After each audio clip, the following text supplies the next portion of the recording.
Matchup number 2 on the day. Welcome back from the break. Vipers taking on Reality TV.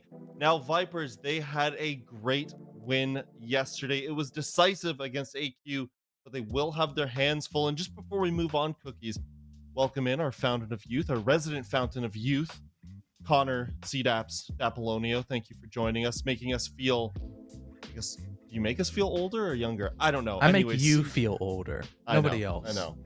You have a special way with words when it comes to me to just make me feel like an old hoke. Okay, CJ, Vipers. As I said, great win yesterday. Tough matchup right now. Let me tell you something. There's nothing better for a tough matchup than Twist when he's dropping aces. Because he had an ace yesterday. Twist had himself a day. He was playing well. He looked reminiscent of the Twist that got to play with Bio. And I don't know.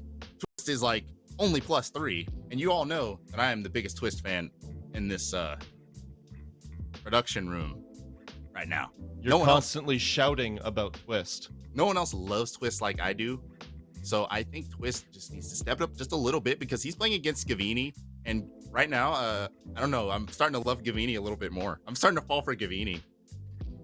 That's right. Well, did you want to do Reality TV as well? Because Connor, I think we need to give him a moment to talk about Gavini. I mean, we've spent so much time talking about Gavini. It's just constantly Gavini, Gavini, Gavini, Gavini, Gavini. Oh my gosh, he's so good. But this is a 5-man team. You got to give respect to everybody else. Your Giddies, your Tristans, your Packers, and even your Mr. Bs. You got to give them the love and respect that they deserve. And the highlight player, his stats don't look that amazing, Tristan. But I think he really brings a lot more to the table than just the stats show. Last game that we saw, he was actually popping off a lot of 2vx's for Packer and Tristan together. They were anchoring down the bomb site. They were doing well. They were winning rounds that Gavini wasn't present in. And even talking with Fett in the pre-stage, right before this stage started, I asked him, hey, who's one player that you think is going to have a breakout stage for your team? His answer was Tristan, not Gavini. He knew that Gavini was already good. He said Tristan was going to really prove himself today.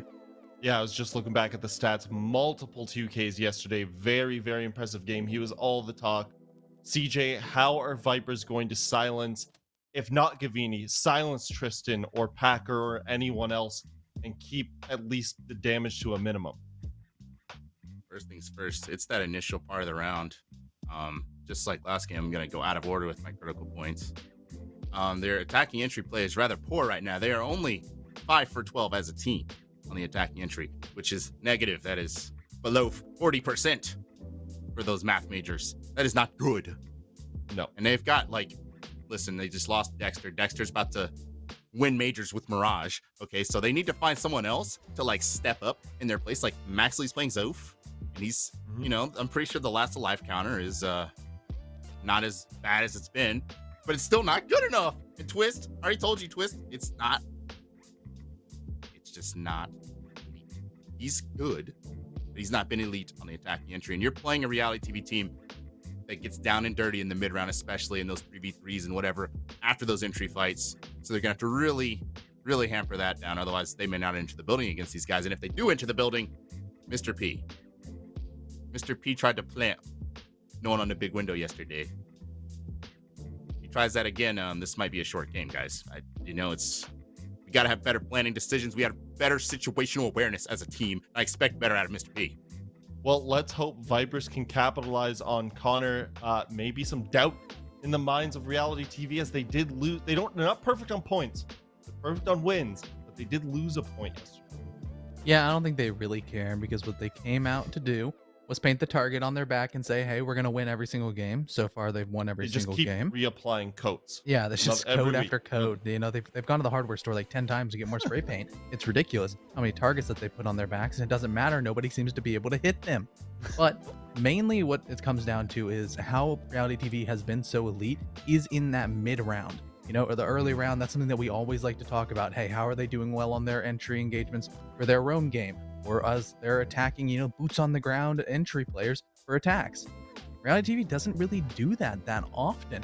They go 1-for-1. Most of the time they lose, but their trade game is good. They're actually -6 as a team across both entries, attack and defense, as a roster. But guess what? They still don't lose rounds because they don't care. As soon as it's a 4v4 or a 3v3, all of a sudden that's where players like Gavini really shine on that second entry role. He explodes Mr. B. He has his players play for a pick. As soon as they get that kill, boom, they flood into sight. They play off of nades, they play off of flashes very well, where they just burst into the site and don't care anymore. And if that's going to really happen against Vipers, that's going to be something that we kind of saw reminiscent of what they did against Aqualix yesterday, which was where the best Vipers gameplay we've seen so far. However, Reality TV are just doing it better. Where then can reality TV hurt Vipers the most? What is the map that they can bring them to, Connor, where they can do the most damage? I mean, if Reality TV somehow got to go to Border, that it'd be over. It'd be wraps pretty quickly. And so far, Border is not banned, and you're taking out the cafe, the Oregon, and the club, which makes sense from Reality TV. But Reality TV are actually going to ban the club the Border themselves. CJ, how do you feel about that? If there's one team that can match that energy, it is a Filthy Sosa and a Creators. You don't forget who's on the side of Vipers. Those guys historically love them some Border. So yes, I can totally empathize with that. Vipers banning out Bane. A little curious, I will say, considering they do have an affinity for it. Remember we had a lot of discussions about maybe whether or not they should play Bank or not, and maybe they listened. So we're going to theme. Theme is, I can't remember last time we saw. I don't think we've seen this new reality TV on Theme Park. We saw the old reality TV and the old Took the Kids. We haven't seen this team with Giddy to Liddy on Theme Park. We haven't seen all that. So they might be even nastier, and maybe they've taken a step back. We're gonna curse them, aren't we? No. Yesterday, what was it? The first, and was it even the second matchup? I think we had votes across the board, and it went, I believe, what were the first two matchups yesterday? What are we looking at? We were looking at RTV taking on One Shot. Well, Reality TV, they that one did was go to scary. OT. Was that scary. was scary. It was scary. But then we had Luminosity versus Investigation File. I believe everyone was Luminosity as well. So the curse hopefully is broken. I won't say anymore because that's usually when you actually reapply curses, is when you say things like that. But Connor, I like this map choice. Theme Park, I feel like it's going to be exciting for both teams. This is a map that gives both these two types of teams a lot of freedom to express themselves. Yeah, there definitely is a lot of freedom, and I think that the roam game is going to be particularly impactful for a team like Reality TV because they're going to full sell out on certain pieces of map control. You're going to see on a Dorms defense, you're going to see a 3-man hold in Cache or inside of Initiation. It's going to be really interesting, these play to die positions. And when you look at Vipers on paper, when they did well last stage on this map of Theme Park, guess who was the one popping off? It was Dexter. We don't have Dexter here anymore. It's going to be some giant shoes to fill. Well, Cookies, I think that might also be why we didn't see the bank. Like, that's a big issue. Yeah, and I don't want to keep bringing a guy that doesn't play for these guys anymore. Dexter, when he was like plus 50 on the entry on those maps. And that's something, like, I don't know, it's kind of hard to entry on Theme Park. Guys, they don't know who's starting attack first. Forgive me, but good. Googly moogly. If it's going to be tough for Maxley to entry against these guys. Just kidding, I love Maxley. But, like, he's not Dexter. He's not Dexter like that. I will say this, though. I feel like we are in for an interesting match no matter what. Because, in a sense, I feel like the pressure, Connor, is almost off of the shoulders of Vipers. I don't think you're expected to come in and win this. Honestly, I think coming away with a 7-4, 7-5 might be viewed as okay. That's steps in the right direction. There are teams like Luminosity who just steamrolled One Shot, who only went 7-3 against Reality TV. So I think, there's smaller victories that they can take away potentially in this kind of matchup. Oh, for sure. And one of the biggest aspects of painting a target on your back is also putting pressure upon yourselves. Because Reality TV, they aren't really feeling a whole lot of pressure or you know, people right behind them pushing them forward from anybody else. And, you know, they're just putting the pressure on themselves. And pressure does one of two things, Brimstone: either burst pipes or it makes diamonds. And, you know, for the side of reality TV, it seems like they, you know, they want their blang, you know, they want an iced out chain. That's what they're going to spend all their money that they win on. You know what's funny about that? Gavini on twitch.tv/Gavin. By the way, you guys can follow your favorite player. Like, he was like, dude, I'm not making no money off CL. He's talking about how broke he was. And I don't think there's any chains or anything on reality TV. Oh no, he's These getting guys, a chain. He's getting a chain. these guys are like in the rags right now. They're Have wearing you rags. seen Mr. B's NSG trophy? That thing is iced out. Oh, Mr. B's rich. Yeah, because he's a T3 legend. By the way, this is a T3 like grudge match. Mr. B versus Mr. P. Literally, guys, this goes back years. This goes back to 2008. So this is going to be really good and fun. Well, this grudge match is just going to have to wait a moment longer. We're just waiting on some technical issues to get resolved. When we come back, though, we will get right into that matchup. We're just going to flip to a quick break, and you can just listen to the casters when you come back.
evolutionary process going on. But mankind won't be destroyed. The fact that you and I are working here today.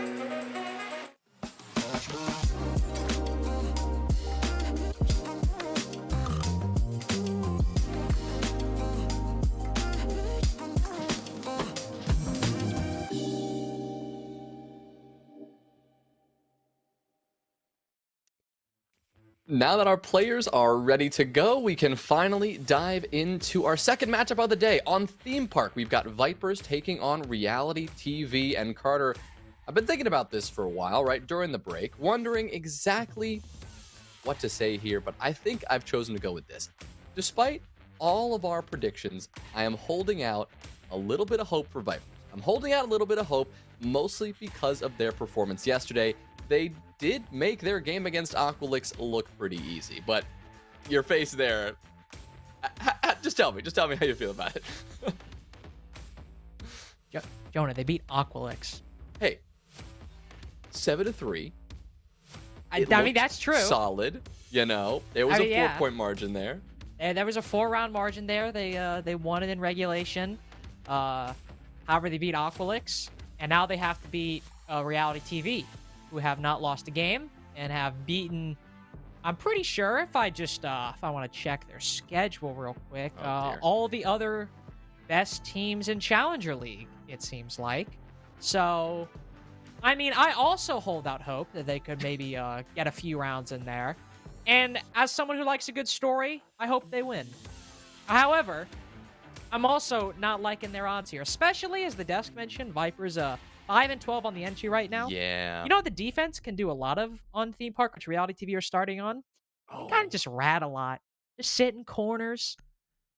Just have the attack struggle to clear them out with utility. So I'm kind of worried that Reality TV might be running up the scoreboard early on.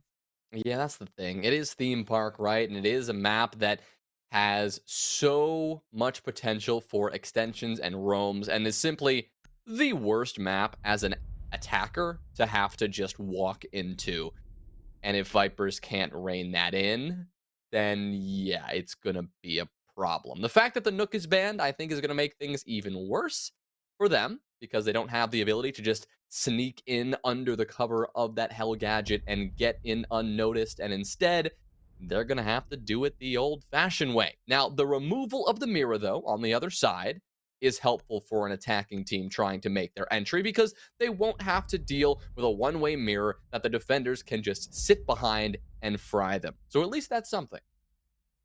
Yeah, and honestly, it's a little bit of a risk. I think maybe Vipers, maybe they should have left the Thatcher up. Because Reality TV bans Nook. That's a set of nades gone. Your only sets left are for Sledge, Yana, and Glaz. Or you could mitigate that by leaving the Thatcher up, using those EMPs to destroy maybe any ADSs or magnets. And then you don't need to maybe worry on having as many flashbangs or as many nades in the lineup if you have those EMPs to disable or destroy those ADSs with. But now, with the Nook and the Thatcher gone, if there are magnets or ADSs, which there are in the lineup currently, going to have to worry about being able to clear those or using those secondary EMPs. So I think maybe Vipers maybe should have considered leaving the Thatcher up a little bit, but they still do have 2 sets of nades. And on Throne, one of the main things we'll need to see from Vipers is the ability to open that wall, specifically that maintenance wall, which using those nades and those exothermics will be the prime directive from Vipers.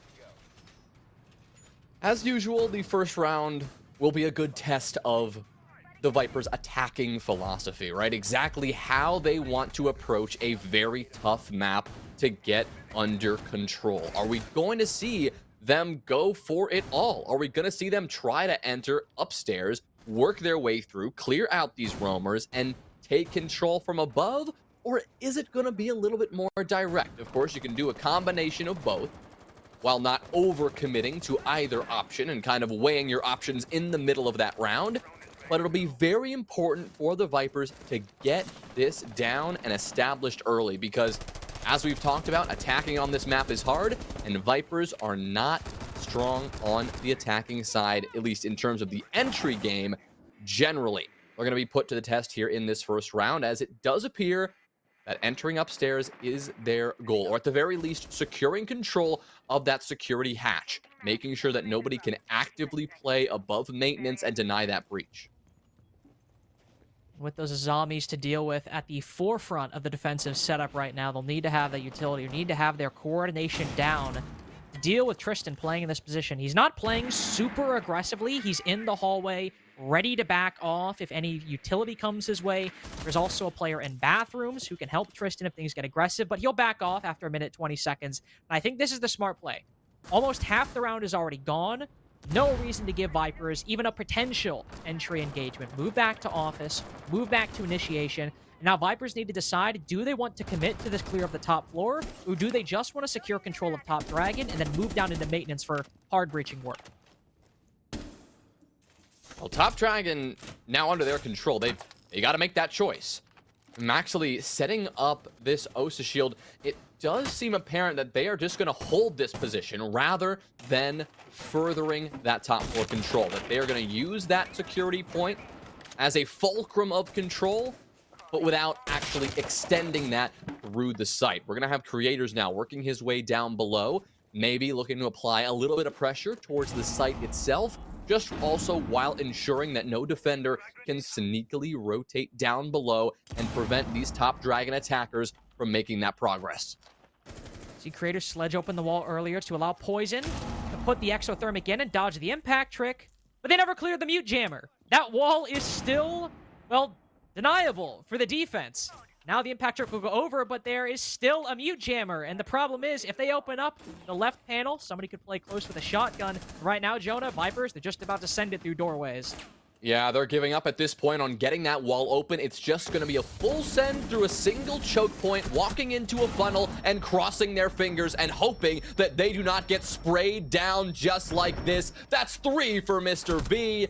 Filthy last alive. Gavini takes care of him, and Reality TV take the cleanest first round you're ever going to see. There's unfortunately not much to say for Vipers right there. They spend about a minute 20 seconds early on just trying to push the roamers back from the top floor, but it doesn't even really seem like the roamers were pushed back. It just seems like they retreated. They didn't really feel a lot of pressure. They were like, all right, it's about a minute 20 seconds in. Let's back off. Move over to bunks and daycare. We'll wait it out there. Move over to initiation and office. We'll wait it out there. Vipers decide, all right, let's just start moving down and try and open up maintenance, which is a solid decision. No harm, no foul. Well, Jonah, did they just forget about the mute jammer? Because it looked like they did. It looked like they just straight up forgot. You have Creators open up the wall, which means they're clearly concerned about the impact trick. They want to get down the exothermic and not have it denied. But then when he goes to place it, it just looks like he didn't know. It just looked like he straight up did not know the mute jammer was on the wall. And at that point, it's only 45 seconds left. You don't really have the time or the utility, it seemed like at that point, to clear out that mute jammer. And then you just have to push through Dragon. I have a technical timeout, as you can see. Poison had to restart his PC, but man, that was not a convincing start. No, it wasn't. I'm trying to rack my brain here and think about where Creators used his nades, because there were 2 sets of nades in the lobby, right? We had it on the Yana and we had it on the Sledge. We saw the use of the nades from Top Dragon, sending that over the wall of the site, just trying to get some early damage, take care of some utility. But what was Creators doing? I don't know if we ever actually got to see him throw those nades. It's very possible that he just let him rip a little too early before the burn had happened. Unusual that anybody in this lobby would make that kind of mistake. But it's also possible he used them elsewhere, assuming that the other set of nades would be used for that mute jammer. Either way, a clear gap in that attack was simple utility denial, right? Figuring out what they needed to do to take care of one single mute jammer. Even if they had taken care of the mute jammer, we're not saying they would have magically won the round, but not opening a single wall on the site is never going to be a recipe for success, no matter how you spin it. Yeah, I mean, at least for maintenance, you get some more angles, but as you said, instead of just sending it through one doorway or one entry point, you're now sending it through 2 doorways and entry points. Is it doubling what you had before? Yes. But you're still only sending it through 2 points of entry, and that's not exactly the best thing, especially on a site where you push through throne, there's not a lot of vertical control you can get, so those are genuinely your only 2 angles at that point in time. Reality TV now having 1 armory and throne will likely go over to bunks and daycare next. And that is also a site, Jonah, that I don't know exactly how well it's going to go for Vipers, because they could clear it 2 separate ways. I mean, you could start an arcade and cafe, that's a little bit more direct, but if they want to go for that full clear over by Top Dragon, I mean, we saw how long it took to not even really accomplish much beyond getting that control on top of the stairs.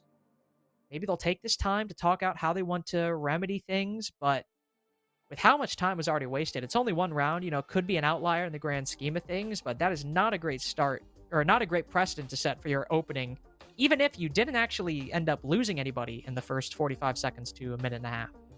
Their one saving grace is the fact that, the top floor is a little bit easier, rather, not easier.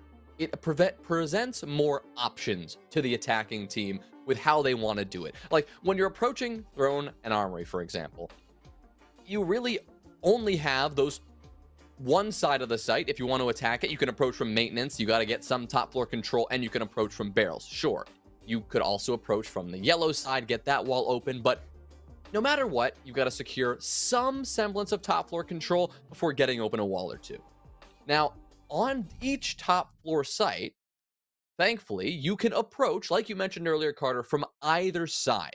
You can work your way in from the top arcade, clearing through the map, working your way through cafe before pressuring bunks and daycare, or you could go the long way and you could try to get more control, but risk taking more time and more utility. You can approach from cash, approach from security, work your way through initiation and office. Those are the 2 options here that Vipers are going to have to work with. And the benefit there is that they could try to circumvent this reality TV defense by identifying utility and going wherever it's not. But at the end of the day, this is going to be a tough one, whichever way they want to do it. You can see the utility reality TV are placing to watch that initiation room and office, or to watch over on that top dragon side. Might play there a little bit aggressively in the first 45 seconds, but with the holes they've opened up through that long haul, they might play in office, but they aren't really going to play up forward top dragon or inside a cache. They will instead use those holes, those head holes made in those unreinforced walls, to take any gunfights they might want at the cache door or in top dragon once Vipers ends up moving in there. Furthermore, also with all of the attackers, well, most of the attackers, spawning over on that eastern side of the map, a lot of them are going to the roof right now, but the majority of them, as you can see, over by that balcony, they'll be using these Rotero drones and these grenades to try to clear out Packer or Mr. B or whoever might be playing on this eastern part of the map. Well, we'll have the early entry beginning over on this east side. The Gemini clone of Twist will work its way down the security hatch, seeing exactly what kind of utility, what kind of manpower lies in wait in initiation itself. Just putting out those feelers, trying to figure out if they should approach from that side or if they should take their time and work their way around towards arcade. But it looks like they are committing at this point. You've got Maxley working his way in with the shields in front of his face. You've got Filthy throwing in some Flores drones and now trying to get a bit of that utility game working in their favor. And unfortunately, while they may be working their way in the map successfully, they are going to start to lose some bodies in the process. Creators, the first to fall. Gavini getting aggressive in bathroom, might catch Maxley popping up from behind. That shield does not catch him, but finds Filthy the Flores. Pushing in from Dragon Balcony, the Thermite falls soon after Jonah, and this seems like round 2 already done and dusted for Reality TV. Yeah, that's 3 for Gavini, a 4th only close around the corner, and there it is. He'll finish off Twist, of course, losing a teammate moments before, but for Reality TV, it simply does not matter. Once again, that round looked as clean as they come. Reality TV, they had a little bit of an extension towards that office side, towards that initiation side. They forced Vipers into another choke point, and they got the round as a result. This is the exact thing that you expressed concern about, Carter, and it looks like that's coming to a reality right now. Getting taken advantage of by the aggressive roamers on reality TV. Gavini just working his way up in bathroom. Viper's not really maybe knowing about it until Maxley just happens to look over there and take some fights, and then losing Filthy, just taking a one-on-one engagement, expecting Gavini to fall back further, but end up losing the fight. And that's your Rotero drones. Sure, you've got two sets of nades, those are important, but those Rotero drones, there are a lot of them. They can often be the solution to having to deal with the Wamai. Rotero drones can't get caught by magnets, and Reality TV weren't running a mute in that round. That's going to be the easiest way to destroy those deployable shields. Once Filthy dies, I mean, you're going to have to do so much more work with a lot less players to rely on at that point. And now going to Lab, this is the site where usually the attack will start winning things. It's sometimes even very easy to just move into the site very quickly because you have to hold a lot of vertical control. That might leave only one defender on the site, but we'll see if Vipers make that read or if they end up buying into and trying to clear all of Reality TV, and it seems like that's what they're trying to do. Yeah, you've got Maxley and Twist working their way in from this east balcony. Twist once again opening up that security hatch early. The same cadence we've seen Vipers move through the early round every single time thus far. Twist now actually getting boots on the ground and making that entry. Now he'll be joined by Maxley as they start to take this control. Drones at the helm, making sure that they secure every bit of this top floor before actually moving in and taking those swings. Don't want to lose any more early fights and at least not get caught off guard by any Reality TV defenders ratting in the corners. And to give credit to Reality TV here, they're not ratting in corners. They're working with the setup they've got right now. They've got these rotations established. They've got some utility set up on this top floor because they're here to deny this top floor clear. They know exactly what they need to do to slow down this attack. They're just playing their positions, and to Viper's credit as well, we see, I believe, Creators and Maxley moving through that top floor, playing off of each other, not, even though there was nobody playing over there, not taking any isolated gunfights, able to creep their way on through, but now 2 kills, 1 gained by each team. Mr. B goes down, but Creators and Twist, they both fall on Vipers, and that's the advantage Reality TV were looking for. Okay, Mr. P will strike back and take care of Gavini, but Packer from behind will get that retaliating blow. Poison is dropped, but not finished off. Filthy is still up and could find this trade, but no! Tristan spins around and dusts him. It's Maxley now last alive. Giddy just sneaks away in the nick of time. Beautifully done, because now he can fight with Tristan, trying to establish this crossfire because they know where Maxley is stuck in barrels right now. Maxley could work his way out towards Arcade, but has Giddy lying in wait, and if he goes the other way, there's Tristan with his arms open wide. He does find one, though. He finishes off the low HP Giddy, and now it is just the Legion, but he simply doesn't know where to look. That's 3 in a row for the Reality TV defense. Take a timeout, and I imagine some people might be calling that a Maxley moment, as he does find himself the last alive, but in a 1v1 that time, actively trying to win it out. But Vipers in that round seemed okay at first. It seemed okay. They've moved their way through and up to initiation and office. They've decided not to just barrel directly into the site. They'll try to go for the full clear. But then it didn't really seem like they had much of a plan beyond it. They just open up the bunks wall, which is good. That is something you want to do. But then they just move in through the waiting double door and then move in through the breach without really seeming like they had anyone maybe break repel or maybe moving in through Arcade or Cafe. I think Vipers just got a little bit too excited there. They got some useful control. They pushed up to where Reality TV were playing, but then they only tried to push from that side. And even though they got the first kill, they were able to take down Mr. B. There's still 4 Reality TV defenders on that top floor, or at least 3 to 4, that Vipers didn't really have a crossfire on. They were just kind of barreling into and seeing who could win more 1v1s. Tough. It's tough because you look at the defense that Reality TV are throwing at you. They now have done very similar things 3 times in a row.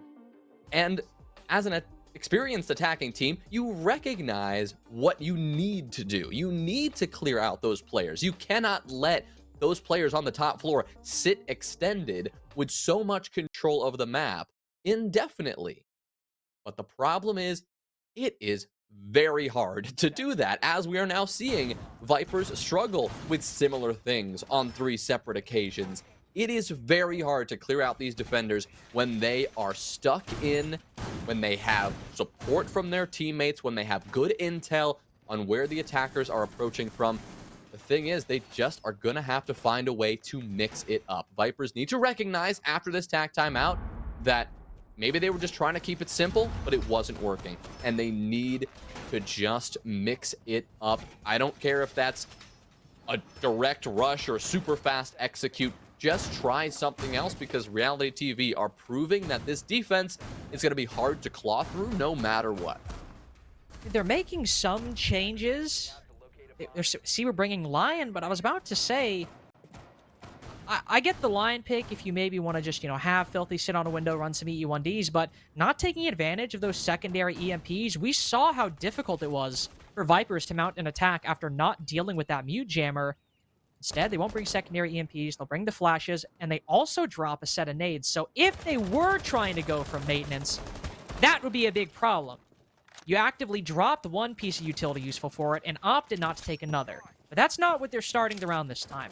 They're instead starting on Arcade and Cafe. The benefit of this position is not only can you watch and catch some of the rotations downward, like say if Tristan or Giddy try to move back, you can also attack these defenders a lot more directly. They now know these players are sitting over here. Little did they know, Reality TV, we're going to get aggressive. Wow, that was fast. 2 bodies already dropped on the side of Vipers Esports. 2 good kills for Reality TV early on. Giddy and Gavini stepping up and surprising Vipers just a little bit there. Still maintaining control in these power positions. They didn't sacrifice much for the risk that it was to take those fights, but they took the risk and they got rewarded in a big way. Another kill in Gavini's line of sight. Poison dropped on the other side. Creators retaliates, but he doesn't stay up much longer after that. Filthy is now the last player standing, with Reality TV holding firm control all over this map. There is no way he can pin them all down in the time he has left. Mr. B will finish him off and really just prevent us from sitting around for another minute while he figures out how to deal with the rest of those defenders, because Reality TV, as they just proved to us, again, that they are willing to get aggressive and willing to take those fights. And Vipers, again, I think just getting and taking these attacks too quickly at points.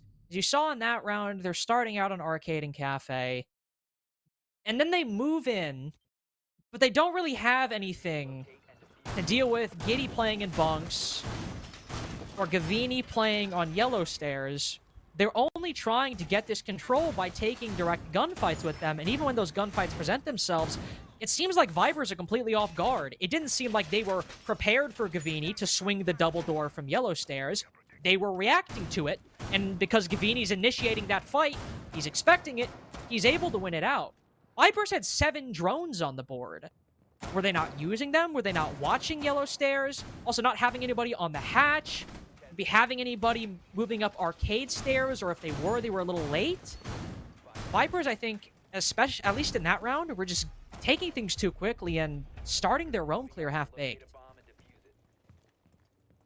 Well, 2 more chances to show us, Carter, that they can attack on this map and potentially set themselves up well for their own defensive half. After all, this is an incredibly defensive-sided map for the most part, because of many of the reasons we've already talked about, and because of exactly what Reality TV is showing us they are capable of when this map is leveraged to perfection. But if Vipers can get 1, maybe 2 rounds on the board, they could set themselves up nicely for what's to come. And they will begin quite well in round number 5 with a kill onto Packer. That right there is a big deal, because it's your smoke player without a chance to use any of those smokes, as we are very much in the infancy of this round. So a great start for Vipers. Maybe that's not going to be a roamer they need to worry about, but it is going to be a key factor slowing them down in that execute that is no more. It's a player on Reality TV that no matter what the other 4 are doing, you can almost always bet that Packer is in sight One of the other players is usually Tristan. Obviously here he was off-site, where you take down what is typically one of the guaranteed anchors and the backbone of reality TV. You take down Tristan, who's roaming off the site. Of course, attacker earlier appeared to jump out of a window or get aggressive or something. But you have a 5v3. This is something that Vipers aren't normally in Stage 3. They got an opening kill earlier on. They weren't able to convert it. It was immediately traded. This time, they have an undeniable lead. The kill is not traded out. And even though they lose poison, they have an opening, which is more than they've had before. And Filthy is looking to leverage that opening with these Candelas flashing in, not for himself, but for the rest of his team, and allowing creators to pick up another one. Gavini gets fried on the close angle, simply not ready for that engagement, and Giddy, the last player standing, is taken down quickly following that. That's going to be the first round that Vipers will be able to secure, and maybe the beginning of something better. Either way, round number 5, they're going to remember that one because totally flipped around the narrative that we'd been crafting for the first 4 rounds. The Vipers made it look good there.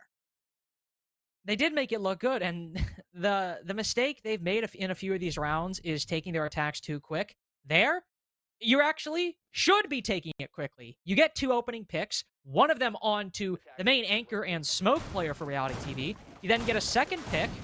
If you're trying to take bunks and daycare from Arcade and Cafe, that's your opportunity. You've got the man advantage by 2 whole bodies. You can play those trades. You can start moving up Arcade stairs, moving in through Cafe off the back of those Candelas. So what Vipers have been doing, the mistakes they've been making there, that was actually a good thing and a good decision from them. It's just unfortunate it required 4 rounds of trial and error and loss.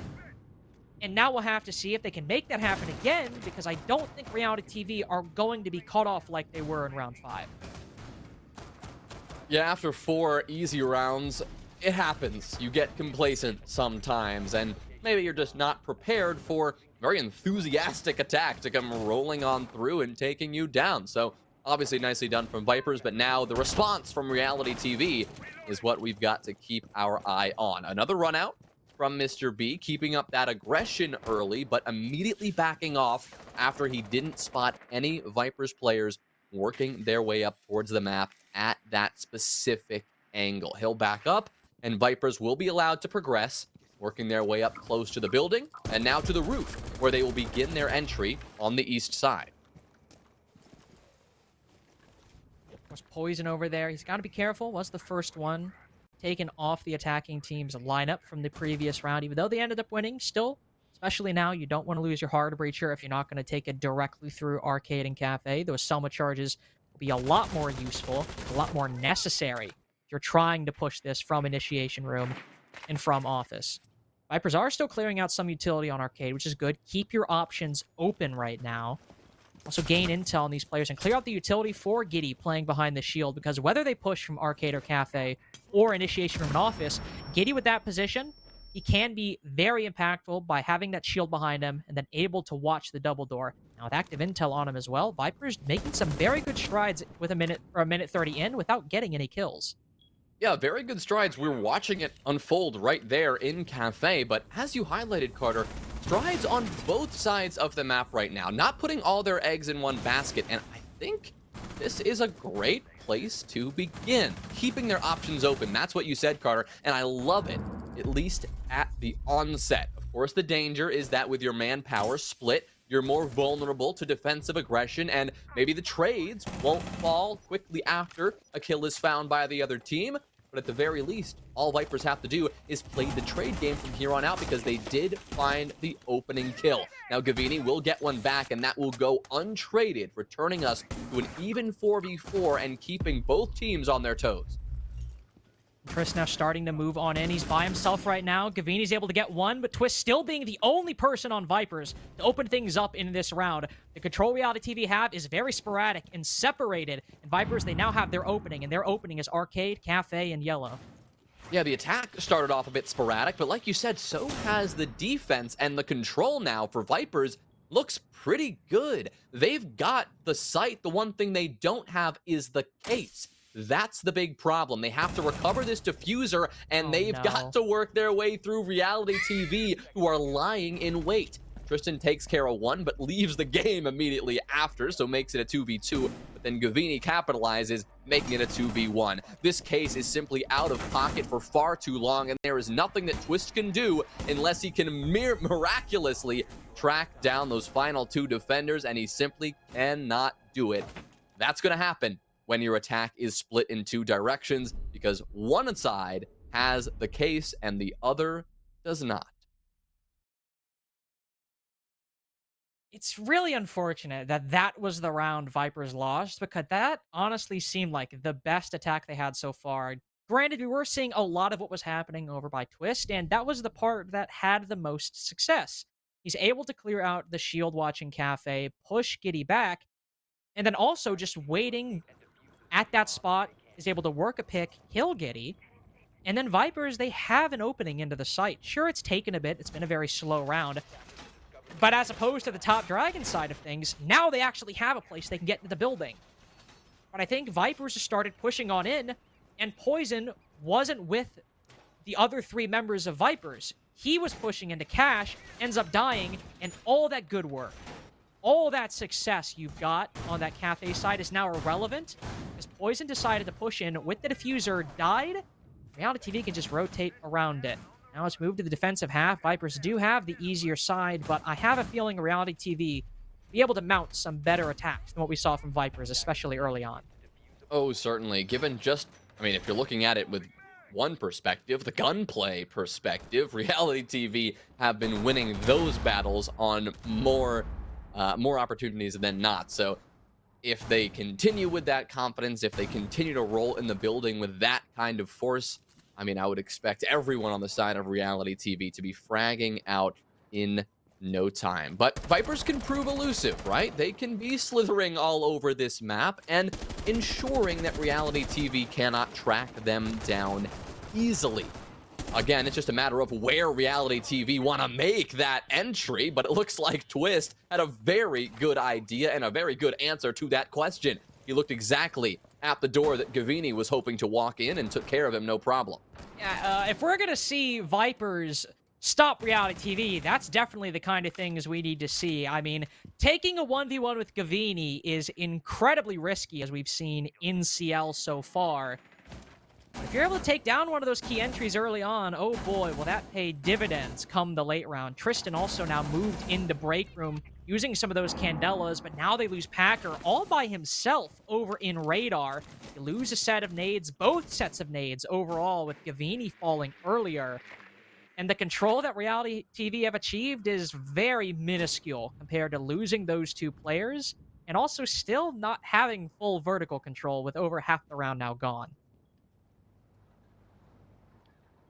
Yeah, half the clock burned already, and, well, nearly half the bodies also taken care of on the side of Reality TV. They've got to find a way to make a comeback here with, I guess, Mr. B at the helm on that supportive role, but currently the leading fragger of the last three remaining players.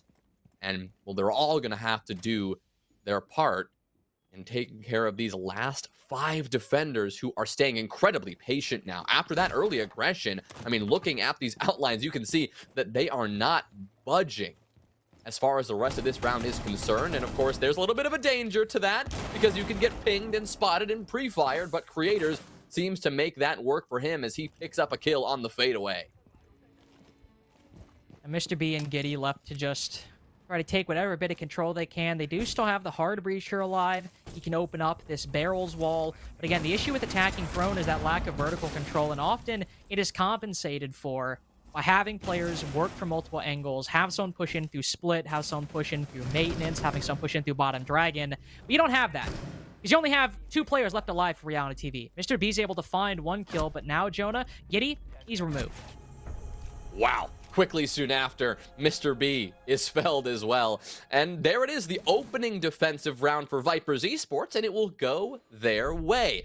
Good start down below on Armory and Throne, that's for sure. Yeah, certainly a good start. And, I mean, not the best from Reality TV. Gavini losing an immediate 1v1 to Twist, who just catches them completely off guard as he peeks into Cafe. And once Reality TV tried to push in that side, they say, okay, we'll pull back, we'll get some more intel. But Packer is by himself over in Radar. nobody there to trade him while the rest of his team is pushing the opposite side of the map. I still think Packer's in a very good position there, and once he drops as well, that's 2 bodies now that Vipers Esports have over Reality TV. All of your nades gone off the board. There's so much that Reality TV have to come back from. And at a minute 30 left, they didn't even really have any control in the round. Now Vipers, they'll go to bunks in daycare. Jonah, we see the Ying brought by Tristan once again, who, despite using some Candelas, really acquired pretty much nothing in the grand scheme of things last round. I'm excited to see how Reality TV use her this time, where hopefully they won't be completely stopped at the entry to the building. Well, something that's going to hinder their progress in the building is, of course, the Azami. That now the Creators is taking up that mantle. Now, this is going to be fun to watch because Creators, I mean, last round on the Malusi, keeping it, you know, pretty simple. But now, with those Kiva barriers at his fingertips, could really double down on the amount of map control that Vipers are able to hold. They can double down on those power positions, or if they want, simply delay that execute when it comes actually to the site push. Those Kiva barriers are incredibly versatile, and that's, I'm sure, what Creators is going to be taking advantage of if he can. Packer getting lit up here. I don't even think he's sure from exactly where, as Maxley is eager to take some early gunfights. He certainly can do it with those magnets. He has the privilege of just putting them around the windows, denying any nades from moving on in before they are cleared. But he's just sort of a distraction for the rest of the attack right now. What Maxley is holding isn't much in the grand scheme of things, especially for what Vipers are, what Reality TV are going for. They're trying to take this from Arcade and Cafe, and the main thing they are worrying about right now is utility. Those Rotero drones clearing out shields, those nades clearing out positions, and now those Candelas to try to clear out a break room. They haven't killed anybody yet. They'll instead move them on in further into the site, but there's no follow-through at the moment, Jonah. 2 Candelas wasted, and while Reality TV have cleared some useful utility, still no control yet with almost half the round gone. You never like to see those explosive and so powerful Candelas wasted, right? Used and thrown into the site without any follow-up at all. Now, of course, like you said, good to push around the defense, force them out of certain corners, but if you're not getting any kills and you're not stepping in to take map control off it, are you really doing much at all? That's the question. They only have a minute 10 to work with, and they still have to find some foothold on this top floor. We're seeing this duel happen up above, but Twist whips around and shuts down Packer. Gavini gets 1-2 back, and Giddy falls soon after. So we're in an even 3v3, but still anyone's game as we just about to cross that 50-second mark. Reality TV have worked 2 players in, but that C4 from below takes down the 1 player in sight. All you've got now is Mr. B on Rappel and Tristan, the only one in the building. Lurking his way around the other side. He knows someone's there, but Poison wins the fight. Mr. B is all that remains of a Reality TV attack that may have started off well, but has quickly floundered. They know exactly where he's coming from as well. Maxley just ripping away with a pre-fire. Mr. B working his way into a 3-way crossfire. It is not looking good for his chances. Low HP already. Yes, he does have the diffuser in pocket, but there are 3 kills to find if he wants to get that on the ground. There it is, Poison with the final 2 kills. The first with the SMG, the second with the shotgun, and there you have it. Vipers Esports continue to put up some points. I'm interested by Reality TV's thought process there, because normally if we see a direct take on bunks and daycare, we'll see almost everything we saw, save for one important factor that I'll get to at the end. The Flores clearing out the deployable shields around Arcade and Cafe, then maybe using some grenades on Break Room window to try to get an early kill on the player on the balcony, inside a Break Room itself, or even in bunks.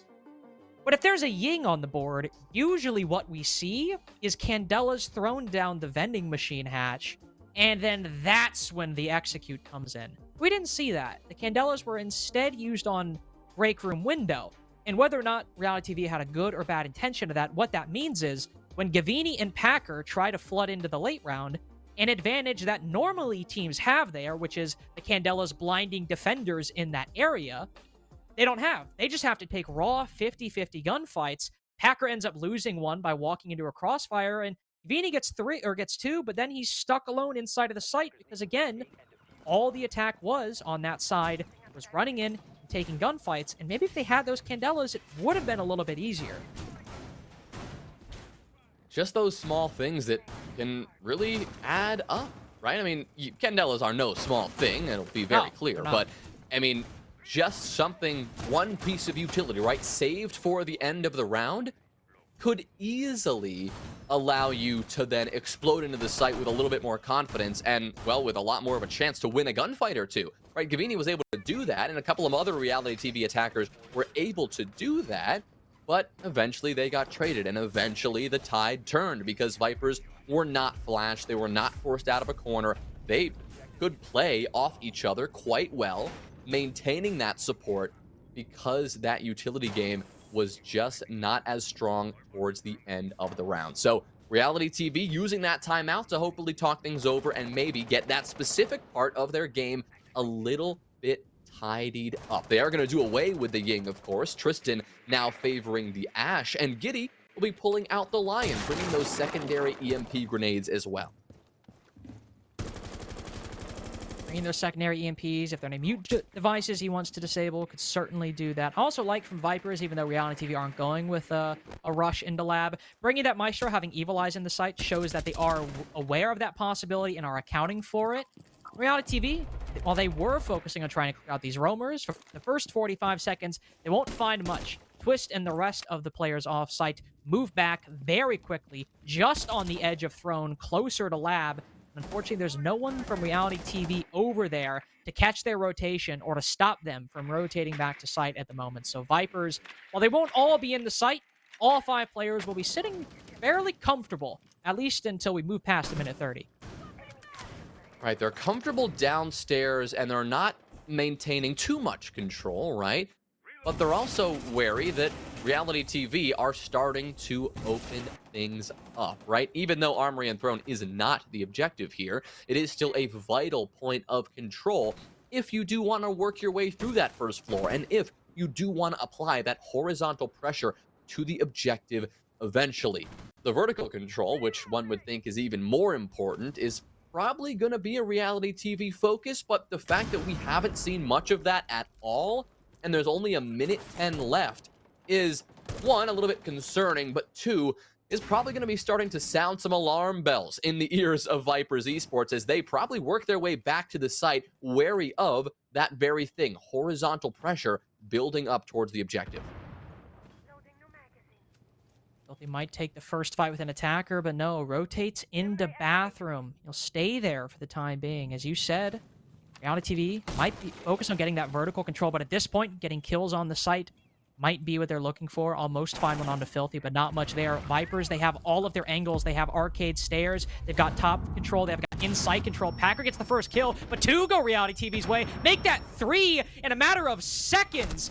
Some kills going for Vipers on the board, but again, as if in a blink of an eye, Reality TV have gone from an extremely slow attack to now 1v3 with Bomb on the floor. Well, this is what our analysts mentioned as Reality TV, something they do so well, the mid to late round explosions on the site, upping the tempo and just sending it in right when the defense thinks that they're getting better, that their chances in the round are improving. Right when they're getting a little bit comfortable, that's when Reality TV strike. So it may have taken attack timeout to talk things over, but they eventually find some success on the attack, and they will take us to match point as a result, holding their 3-point lead for now. Right there. That is, in a way, the importance of... It's a good example of the importance of having your operators with nades alive in the late round. Because Reality TV were slow, to be sure. Beyond slow, even for a theme park attack. The control they had was minimal at best. What they did have was nades, Jonah. And if maybe Gavini or Packer dies early on, like we see happen to a lot of teams on Theme Park, that execute doesn't happen.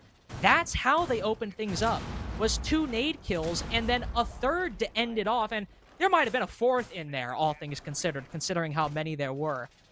If those entry ops are able to stay alive, even if you have a slow attack, but your nades land, that can turn what should be a Vipers round into what we saw, which was a 3v1 Reality TV post-plant that they win with a nade.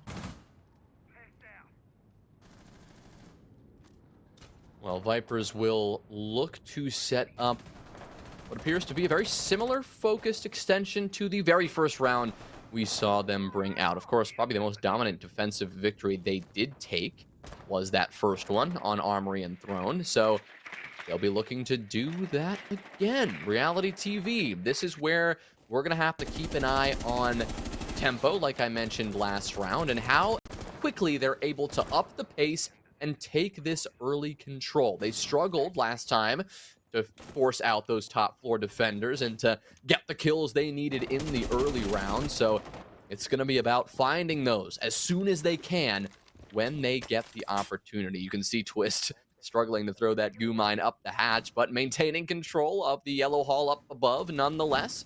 Maxley on the other side, also tempting a run out at any moment. Gavini was the first to fall, if I recall correctly, last time we were here. So looking to avoid that, they'll be working their way more directly towards the site and not giving Vipers the opportunity to get those frags as early as they'd like.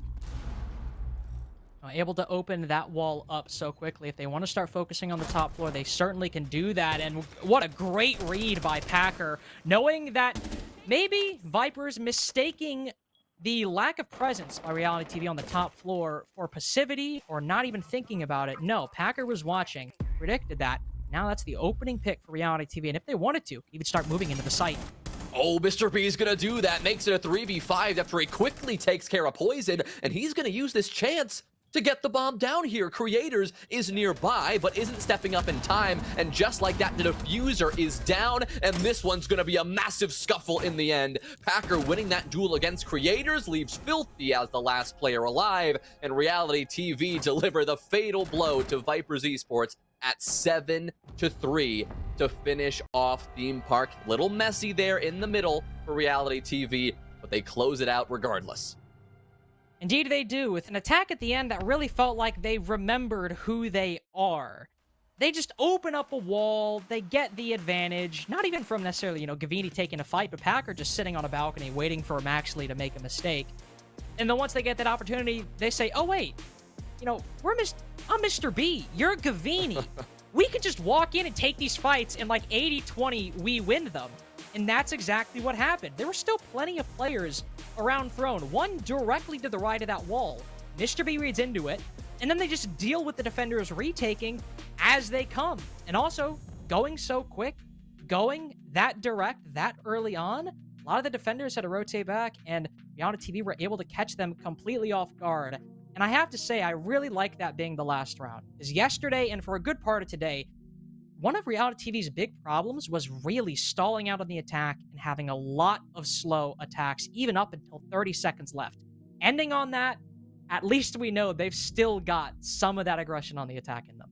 Especially on Theme Park, right? As we talked about, and as you always talk about when you see Theme Park played, it's so hard to attack, and more times than not, you're going to see that come down to the last 10 seconds of the round. But in that final round, like you said, Reality TV stepping up a little earlier and showing us that when they see an opening, they're going to pounce regardless of the time remaining on the clock. So to talk about this one more and to send us over to our later games today, we are going to send it back over to the analyst desk to break this one down. Before we do that, though, Carter, did you think that I was right in holding out a little bit of hope for Vipers? Did they showcase a little bit of something that makes you trust me more? Hold on. Do you mean you were right? Do you mean you were right before the game, or you are right now? Those are two very different questions. Okay, well, we'll go with now. What about now, after it's all done? Then yes, you were right now that you were right for holding out a little hope in Vipers. Okay. Because Reality TV, because they were attacking a little slow, Vipers able to get aggressive, get some quick picks. They did have some hope. But if you asked before the game, no, you were still silly. And at the end, Reality TV still won. So I'll throw it back to the analyst desk to break down their victory.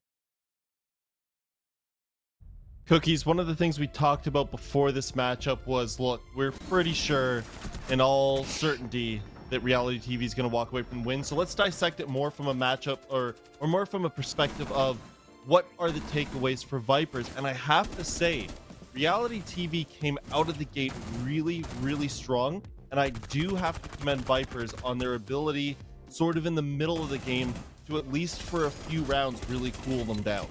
Yeah, I would say both teams actually kind of struggle on the attacking side to find space entrying, though I did highlight that Vipers had a little bit of a disadvantage there. But Reality TV, where they made the difference was really with not even with the guns, it was kind of with grenades. The round that they won on drug and storage, they're out here though. They got like 3 grenade kills Yep. to bust that round. It wasn't just entrying or shooting. Sometimes you got to get entries in different ways. Sometimes you need a Mr. B, a great, beautiful call out for Mr. B. You know, toss your grenade in there and get some nasty kills. You know, because that's kind of what did it for him. I think it was the intel game and the teamwork as well in that last round.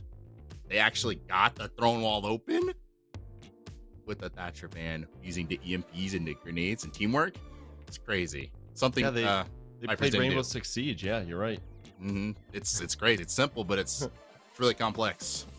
Now, Connor, with a team like Reality TV, we're sitting here, we're kind of have a debate in the background going on, trying to discuss what is the meaning of a player like Gavini to this team.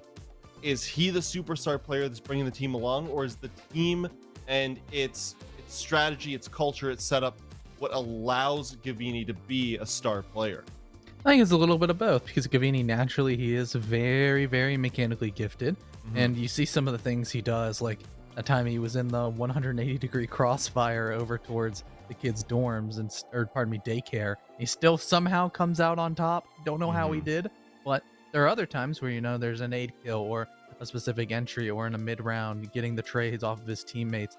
Those are the kind of kills that he gets from being in the right system. And Mr. B and the rest of the team really being facilitators and being enablers, being like, hey, you're gonna do this, this, and this. And he goes, okay, I'm just gonna go play T-Hunt. That's exactly what they're gonna do, because of how Reality TV operate in those mid to late rounds towards their transitionary phase of an execute, look insanely good on the attack.